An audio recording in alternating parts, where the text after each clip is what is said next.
जय हिंद, अखंड भारत हिंदू राष्ट्र। देखो, आज हम बात करेंगे कि लोग जो है कांग्रेस को वोट क्यों नहीं देते हैं या फिर कांग्रेस को वोट क्यों नहीं देना चाहिए।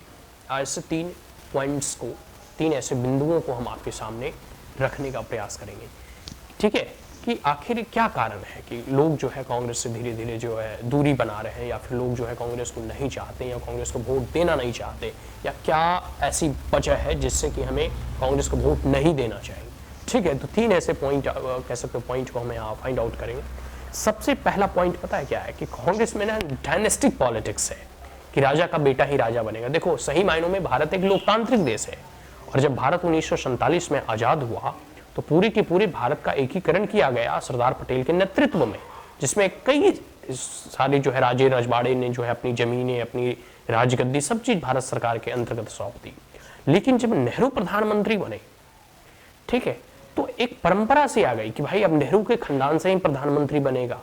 तो कांग्रेस की यह जो परंपरावादी नीति है, तो इन्होंने राजशाही परंपरा को स्थापित कर दिया। इंदिरा गांधी कह सकते हो, पंडित नेहरू के बाद इंदिरा गांधी के बाद राजीव गांधी के बाद अभी देखो उनके लाल जो है एकदम मुख्यमंत्री के लिए तैयार है, प्रधानमंत्री के लिए तैयार है, भले वो मोदी से 2 बार चित और पट हो चुके हैं, ठीक है, और वो तीसरी बार भी मोदी जी से हारेंगे ही, ठीक है, क्योंकि इनके अंदर काबिलियत ही नहीं है, सिवाय इसके कि एक प्रधानमंत्री के घर से बिलोंग करते हैं, सिवाय इसके कि इनके दादा परदादा नाना नानी जो है प्रधानमंत्री रह चुके हैं। राहुल गांधी के अंदर कोई वैसी काबिलियत है ही नहीं, ठीक है, कि वो प्रधानमंत्री तो छोड़ दो, राहुल गांधी अपने दम पर एक गांव का और पंचायत का मुखिया का चुनाव भी नहीं लड़ सकता, और ना ही उसको मॉनिटर कर सकता, ना हैंडल कर सकता है, ठीक है।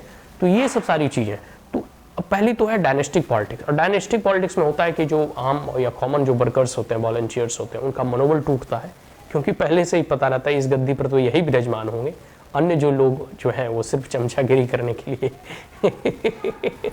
जो जिसमें रियल में काबिलियत है। मगर भाई अगर कुछ अच्छे कैंडिडेट को चुनना है तो बनाओ शशि थरूर को, जिसके पास की एक अपना विजन है, एक अपना राजनीति का एक लंबा अनुभव है, डिप्लोमेट्स रह चुके हैं, पढ़े लिखे लोग हैं चलो, तो डायनेस्टी ऐसी है, ये राजशाही जो परंपरा पैदा हुआ कि राजा का बेटा ही राजा बनेगा, इस कारण भी हमें कांग्रेस को वोट नहीं करना। दूसरा अपीजमेंट की, कांग्रेस के देखो ना मुस्लिम तुष्टीकरण। कैसे कांग्रेस के नेता कह देते हैं कि भाई भारत के संसाधनों पर मुसलमानों का पहला हक है। अरे कालनीमियों, तुम लोग तो पहले ही बना दिए हो पाकिस्तान, मुसलमानों को तो ऑलरेडी दे चुके हो, अब भारत के संसाधनों पर मुसलमानों का हक कैसे होगा। भारत का बंटवारा नेहरू और जिन्ना की देन है, जितना योगदान जिन्ना का है उतना ही योगदान कांग्रेस और नेहरू का है। और तीसरा है करप्शन। कांग्रेस मतलब करप्शन, कांग्रेस मतलब भ्रष्टाचार। अब जितने भी भ्रष्टाचार देख लो, 2G स्पेक्ट्रम, कोयला व्यापन, अन्य कॉमनवेल्थ, अनगिनत भ्रष्टाचार आपको दिखाई देते हैं। अभी वर्तमान नरेंद्र मोदी की सरकार में विगत 9 से 10 सालों में एक भी भ्रष्टाचार के केसेस केंद्र के सरकार के स्तर पर आपको दिखाई नहीं देता। और अगर ऐसा है तो कोई भी एक ऐसे भ्रष्टाचार के केस को, आरोप को, या कोई भी जो भी कह सकते हो थोड़ी बहुत भी अगर तिनके के समान भी लगता है तो वो नरेंद्र मोदी के ऊपर लगा कर दिखाओ, मैं सभी को चैलेंज करता हूं। नरेंद्र मोदी जिस प्रकार से कार्य करते हैं, कांग्रेस ने कभी सोचा नहीं होगा, चाहे डिजिटलीकरण हो, ऑनलाइन ट्रांजैक्शन हो, और बहुत सारी ऐसी चीजें हैं जो प्रधानमंत्री नरेंद्र मोदी जी के आने के बाद किया गया।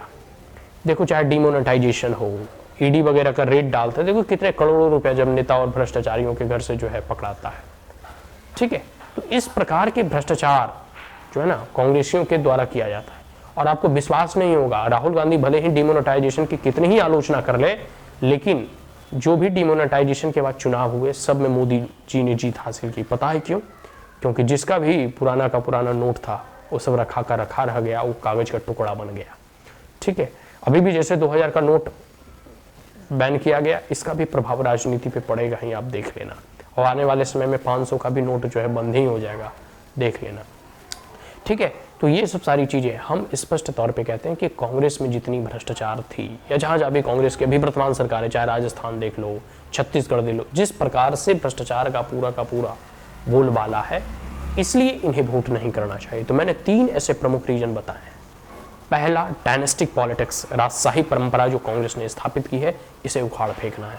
अब राजा का बेटा राजा नहीं बल्कि एक सामान्य के घर से जन्मा हुआ लड़का राजा बनेगा।